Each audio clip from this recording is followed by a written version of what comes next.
Trade with Kamran Bhavani. क्या आप stock exchange में इन्वेस्ट करके पैसा कमाना चाहते हैं तो हमारे ग्रुप को ज्वाइन करें। हम आपको देंगे बर वक्त और बेहतरीन मशवरे। हमारे पास अकाउंट खोलने और ग्रुप ज्वाइन करने के लिए इन व्हाट्सएप नंबर पर राब्ता करें।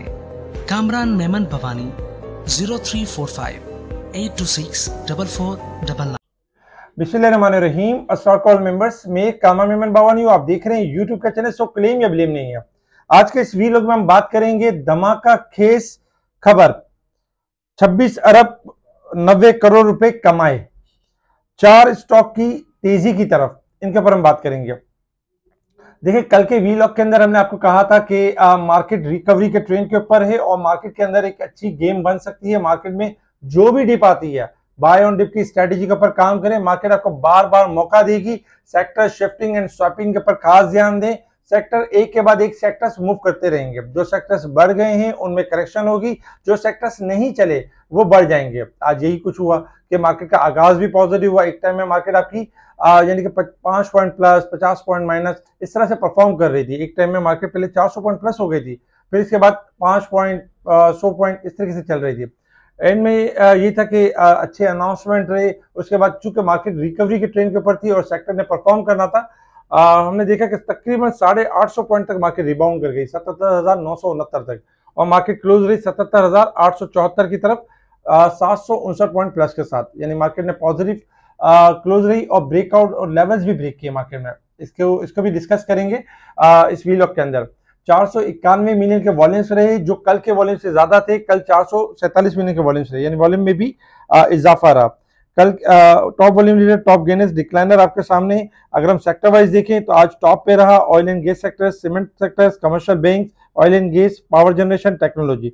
नेगेटिव साइड पर देखें तो फर्टिलाइजर, टेक्सटाइल, फार्मास्यूटिकल्स, ऑटोमोबाइल, इनमें हमने गिरावट देखी। इसके साथ ही कल कुछ स्टॉक्स भी हमने दिए थे जिनके टारगेट्स वगैरह भी शेयर कर दिए गए थे। अल्हम्दुलिल्लाह उनके लेवल्स भी अचीव हुए।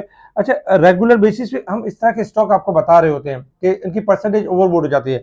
आज आपने देखा होगा AATM को लोअर लोक लगा, DWAE को लोअर लोक लगा, और बहुत सारे ऐसे थे जिनकी परसेंटेज ओवरबोट थी तो वो माइनस हो गए। परसेंटेज बताने का मकसद ये होता है कि आप उन स्टॉक से निकल जाएं, प्रॉफिटिंग कर लें, किसी भी टाइम शॉर्ट यानी कि करेक्शन की तरफ जा सकते हैं। अच्छा, माशी अशारिये बेहतरी की जानिब बढ़ रहे हैं, गवर्नर स्टेट बैंक का कहना है। ये एक अच्छी न्यूज थी, एक अच्छी खबर थी। इसके साथ ही अगर हम देखें तो आज भी मार्केट के दौरान हमने जो ओवरबोट स्टॉक्स थे उनके एक परसेंटेज शेयर की, जिसमें एक्साइड भी था, एटलस बैटरी भी था, ऑटो के शेयर्स भी थे, जो कि हमने देखा उनमें गिरावट भी रही। टी-बिल्स के ऑक्शंस की जो यील्ड है उसमें कमी हुई है 50 बेसिस पॉइंट, जो कि अच्छा है हमारी मार्केट के लिए। साथ साथ अगर हम देखें तो बैंक ऑफ जापान ने, ये इंटरनेशनल लेवल पे एक खबर है नेगेटिव, कि बैंक ऑफ जापान ने शरह सूद में मजीद इजाफे का अंदिया दे दिया कि आइंदा आने वाले यानी जो भी मॉनेटरी पॉलिसी होगी इसमें रेट को कट किया जाए, रेट को यानी कि बढ़ाया जाएगा। तो ये इंटरनेशनल लेवल पे नेगेटिव होगा। अच्छा, यानी कि अगर हम देखें कॉसम के हवाले से भी आज एक मटेरियल इन्फॉर्मेशन थी, और उसमें अहम बात ये थी कि कंपनी के जो मेजर जो कंपनी ने अप्रूव किया है अथोराइज कैपिटल को बढ़ाने के लिए, यानी अथोराइज कैपिटल बढ़ा रही है कंपनी 2.2 अरब रुपए से बढ़ाकर 3 अरब रुपए कर रही है। अक्सर याद रखें, अथोराइज कैपिटल अगर बढ़ जाता है किसी कंपनी का और कोई बढ़ाती है तो उसका इम्पैक्ट नहीं आता जब तक कंपनी कोई राइट शेयर अनाउंस ना करे, जब तक कोई कंपनी कोई बोनस ना दे। अथोराइज कैपिटल एक लिमिट होती है, अगर ये बढ़ाते हैं तो इसका कोई डायरेक्ट इम्पैक्ट नहीं पड़ता शेयर के ऊपर। हाँ, पेड अप कैपिटल को अगर आप बढ़ाएंगे राइट शेयर के थ्रू या फिर बोनस के थ्रू तो फिर उसमें फर्क पड़ता है। लेकिन ये कि कंपनी ने अपना अथोराइज कैपिटल बढ़ाया तो हो सकता है कि इन फ्यूचर जो कंपनी है वो कोई राइट शेयर या कोई बोनस या कोई इस तरह की चीज यानी इन फ्यूचर दे सकती है। अच्छा, दूसरी सेमाई में अगर हम देखें दूसरे क्वार्टर के अंदर मीजान बैंक का जो प्रॉफिट रहा 26 अरब 90 करोड़ रुपए कमाए, 7 रुपए का कैश डिविडेंड अनाउंस भी किया। मीजान बैंक ने 26 अरब 90 करोड़ रुपए कमाए। ये मीजान बैंक का बहुत अच्छा था, और मीजान बैंक मुसलसल एक डिविडेंड भी देता हुआ आ रहा है और एक फंडामेंटल एक स्ट्रॉन्ग शेयर्स भी है। अच्छा, बैंक अल हबीब के हवाले से भी गुड न्यूज थी कि 2 अरब रुपए के सरमाए में इजाफे की मंजूरी दे दी है, तो ये बैंक अल हबीब के लिए अच्छा है। अच्छा, धमाका खेस खबर में ये है कि मारी पेट्रोलियम का आउटस्टैंडिंग रिजल्ट रहा, और मारी पेट्रोलियम ने 137 रुपए तकरीबन ऑलमोस्ट अगर हम देखें मारी पेट्रोलियम ने 100 तकरीबन देखा जाए तो मारी पेट्रोलियम ने 134 रुपए का कैश डिविडेंड अनाउंस किया और 800% बोनस दिया। ये बहुत अच्छी और धमाका खेज खबर है और ये बहुत अच्छा अनाउंसमेंट है। मारी पेट्रोलियम एक अच्छी कंपनी भी है और इसने एक अच्छा डिविडेंड अनाउंस किया है। मारी पेट्रोलियम के हवाले से ये कि आज हमने देखा कि जब मारी का अनाउंसमेंट आया, एक तो ब्रेकआउट लेवल के ऊपर था और एक अनाउंसमेंट आने के बाद ऊपर का कैप लगा। मारी पेट्रोलियम के हवाले से ये भी न्यूज है मार्केट के अंदर कि मारी पेट्रोलियम मजीद ऊपर जा सकता है और इसमें एक अच्छी रैली बन सकती है। मारी पेट्रोलियम से जुड़े हुए जो दूसरे स्टॉक्स हैं जैसे ओजीडीसी, पीपीएल, ओजीडीसी में भी आज हमने एक अच्छा गेम देखा क्योंकि ओजीडीसी के पास मारी पेट्रोलियम के शेयर्स भी हैं, तो इस वजह से ओजीडीसी भी बूम करते हुए नजर आए और आगे भी जिस तरीके से जो मामला होंगे डिविडेंड्स के और बोनस के, तो ओजीडीसी भी आपको एक अच्छी गेम दिखाएगा। इसके साथ साथ जो दूसरे स्टॉक्स हैं इसके साथ पीपीएल और जो मारी पेट्रोलियम है, इनके अंदर भी एक अच्छी रैली बनेगी क्योंकि बहुत सारे जो मारी के कई जगहों पे लाइसेंस एक्सटेंशन मिल रही है और कई जगहों पे जो डिस्कवरीज हुई हैं, तो उसमें मारी के साथ साथ ओजीडीसी एंड पीपीएल का भी कोई ना कोई पार्ट, कोई ना कोई लेवल है। तो इस हिसाब से ऑयल एंड गैस सेक्टर्स के एक न्यूज आने के बाद अब इन सेक्टर्स के अंदर एक अच्छी रैली और एक अच्छी तेजी बन सकती है। पाकिस्तान में तवानाई के शोबे की बहाली के लिए नए टास्क फोर्स कायम करने का फैसला किया गया है। अमेरिकी डॉलर के मुकाबले में रुपए में 5 पैसे का इजाफा हुआ और ओवरऑल अगर हम देखें तो डेली बेसिस पे हम कोई ना कोई स्टॉक्स, ओवरबॉट स्टॉक की लिस्ट शेयर कर रहे होते हैं जिसमें क्लाइंट सेफ हो रहे होते हैं, उनको पता चल जाता है कि हमने जो स्टॉक्स रखा हुआ है वो ओवरबॉट है, अगर हम प्रॉफिट टेकिंग नहीं करेंगे तो ये नीचे आ जाएगा। तो इस तरह की लिस्ट जो है वो डेली मार्केट के दौरान भी शेयर की जा रही होती है और यूट्यूब चैनल्स पर भी बताई जा रही होती है। अच्छा, इसके अलावा अगर हम इंटरनेशनल मार्केट की तरफ बात करें तो इंटरनेशनल मार्केट में इस वक्त जो क्रूड ऑयल आपका ट्रेड कर रहा है $75.29 के पास ट्रेड कर रहा है। क्रूड ऑयल ने 75.70 का हाई लिया था। क्रूड ऑयल इस वक्त शॉर्ट डिप ले चुका है और 76 से लेकर 79 तक जा सकता है क्रूड ऑयल। गोल्ड सिल्वर में अगर हम देखें तो गोल्ड है 2450, $19 प्लस है। कल हमने आपको कहा था कि 2450 से लेकर 2480 तक जाएगा, 2450 हो चुका है, अब 80 की तरफ रवानगी है। इसी तरीके से सिल्वर में 27.6 पे चल रहा है, 27.50 से लेकर 28.50 की तरफ बढ़ेगा सिल्वर। और डॉलर इंडेक्स जो कि 290 पे है, 102.90 पे, इस पर गिरावट होगी। Resistance level and support level आपके सामने है। 78,382 हमारा रेजिस्टेंस लेवल होगा, 77,483 हमारा सपोर्ट लेवल है।